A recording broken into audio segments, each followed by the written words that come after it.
What's happening, everybody? James Hancock here. I'm back to review episode 8 of season 2 of The Expanse, an episode called Pyre. An episode that I thought was pretty damn solid across the board for a variety of reasons. I was a little down on last week's episode, which I thought was a little slow or lackluster, but this one definitely bounced back. Is it as strong as episode 5 of season 2? No, I mean, I feel like that's going to be the episode, that's going to be the new standard by which every other episode is judged. And whether that's fair or unfair, who knows? It was just a great episode, and it's still fresh on a lot of people's mine in particular. But episode 8 was awesome. My love affair of The Expanse is always in full bloom. In the interim, since the previous episode, I have finished book 3, and I've started reading one of the novellas that takes place, or was published between book 3 and book 4, called The Churn. So I'm absolutely loving continuing to read through the material. But man, the show is just, it keeps finding new audience members. My little brother now is reading the books and watching the show, so he's on board, and which is a lot of fun. So I finally have someone to talk to about it. Also, I was listening to a podcast recently with Neil deGrasse Tyson, and he was saying some things that make The Expanse all the more realistic and compelling for me. He was talking about how if you were to have a ship that was accelerating at 1G indefinitely, that it wouldn't take that long before the ship would approach something approximating the speed of light. Because, I mean, for me, I'm not a physicist, I'm not a scientist, and when I think about a ship accelerating at 1G, I think, oh, that doesn't sound like that much. But apparently, with that constant acceleration, they're not talking about a constant speed, they're talking about constant acceleration. You will get going pretty goddamn fast pretty quickly. So when you see the Rocinante going at a few Gs, when they're all blasting away, it gives you an idea of how quickly they're getting up to speed. I love how compelling and realistic the science is in what is otherwise escapist science fiction. At any rate, let's dig into episode 8. So this episode, we get to know a major character, Dr. Prax, and his little girl, May, who went missing during the catastrophe on Ganymede. He is a botanist, and he's basically one of the guys who helps grow all the crops, and Ganymede, in turn, feeds a large chunk of the solar system, both earthers, belters, dusters, all alike. And he's now separated from his daughter. He wakes up in a refugee ship with his head bleeding. He's been sewn up, and his daughter's missing. He doesn't know if she's alive, dead, what, and he's just trying to figure out what's going on. And he has a kind of a traumatic experience en route to Tycho Station, where at one point they act as if they're going to ship all the dusters and earthers back to their home planets. They end up just dumping them out of an airlock, which is obviously a crime. But it seems like in this Wild West outer space universe now, where life has very little meaning, it basically goes unnoticed. Back on Tycho, Fred is experiencing a crisis of leadership because a lot of people feel as if while he might in name be a belter and a great leader, he and his heart still belongs to the Earthers. And he's accused by Dawes of being essentially that he's hoarding weapons, that he's hoarding missiles as well as the proto-molecule, and that one day he'll be using it to experiment on belters. Whether or not these accusations are grounded at all in anything resembling reality is irrelevant, because there are some belters who do believe it, who then start making some moves for a mutiny to try to take over Tycho Station. The big mystery of the episode is trying to figure out why Cortazar was hearing the protomolecule speak to him prior to him being kidnapped by Dawes, and they're just trying to figure out where that signal came from, because that'll help alert people to where this protomolecule might still be, or the sample might still be. Meanwhile, Naomi is trying desperately to hide her little missile that has a sample. She lied to Holden and said that she had shot it into the sun, and she tucked it away for future use, and she almost gets caught messing with it when Holden comes in to talk to her. But Naomi eventually figures out that the shout that Cortazar heard did come from Ganymede, so Holden's determined to get his crew and go there and investigate, because Holden at this point just wants the protomolecule out of the solar system for good.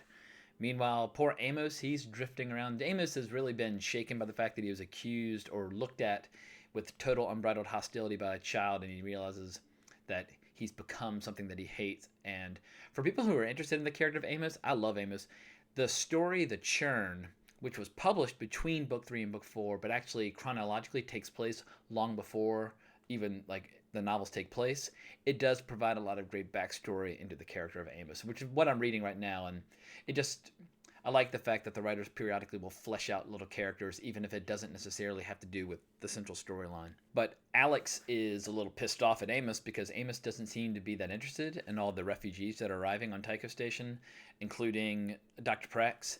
And he's basically just wondering, why isn't he lending a hand? And Amos just seems to have a bit of a moral vacuum, and Amos basically almost comes to blows with Alex and says, "Look, don't give me shit about this because you left your family on Mars," and basically point blank says, "Don't force me to fight you because then the Rocinante would no longer have a pilot." Like Amos is always, he's not necessarily the world's most noble individual. He just happens to keep very good company, and people like Naomi and Holden kind of give him a moral compass in the absence of having one of his own. So when Prax arrives on Tycho, he gets, well, very quickly he encounters Naomi and Holden because they've been doing their own investigation, trying to figure out who worked with Protogen that was also on Ganymede. And Prax pops up on the radar. They go to interrogate him, and it turns out his daughter May, her pediatrician, was a guy named Dr. Strickland. Dr. Strickland worked with Protogen, and he very conspicuously took May under his wing and removed her from a clinic where she was an hour before all hell broke loose on Ganymede, basically before Mars and Earth started shooting at one another. So they know that he obviously knew the battle was coming and decided to pluck May out for an unknown reason prior to the battle. So now they're all determined to go to Ganymede with Prax in tow. The big main action of this episode is when some mutineers decide to try to take over Tycho Station, and they're, not very close to being successful. They definitely cause a lot of harm. They injure a lot of people. They shoot a lot of people. They kill a lot of people. They basically want to take the missiles that Fred is keeping that he essentially stole after the attempt of shooting down Aero Station. Alex figures out what's going on. He gets Amos involved. Amos very discreetly cuts off the air into the room, and as they start shutting down, Alex and Holden rush in, save the day. There's some shooting, and there's some firing, and there's some executions after the fact, but it's just a little bit of action to give this episode a little bit of punch in what is otherwise a dialogue-driven episode. So the episode draws to a close with kind of a sad dissolution of a relationship between Fred and Holden, where they have very different notions about what to do if and when they encounter the protomolecule on Ganymede. So while strategically they've had a great alliance up until now, it appears as if Holden and Fred are going to go their separate ways or no longer have the same agenda. I continue to absolutely love this show. It's my favorite show on TV. That might change when some of these new shows come out, like Leftover Season 3 or Fargo Season 3. There's a lot of cool stuff on the horizon, or Game of Thrones, or all kinds of good stuff. But I just, The Expanse continues to be the only show right now that I mark on my calendar, and I'm having an absolute blast watching it. But this is going to be the official end of my review of the television portion, because I do want to make a few references to the book. So if you're not interested in that, bail now, because it might get annoying. But obviously the big difference in this episode between the show and the books was the attempted mutiny. What I worry is that because so many great characters have been introduced, they're going to try and find a way to keep them active and busy and relevant even when the central storyline no longer involves them. I know a lot of characters disappear from the central narrative and then come back a few books later, but obviously the books can do that. TV is a different medium. It's kind of weird if somebody disappears for a season or two. So I worry we're going to see a lot more semi-irrelevant little plot lines like the attempted mutiny, which ultimately has nothing to do with the central storyline. But then again, it did give the episode a little dramatic tension. So it'll be interesting to see how they juggle some of the various characters, because as the story goes, they keep adding in more characters. You can't have them all be constantly active, or you just have way too big a cast. But then again, Game of Thrones has a huge cast. They figured it out.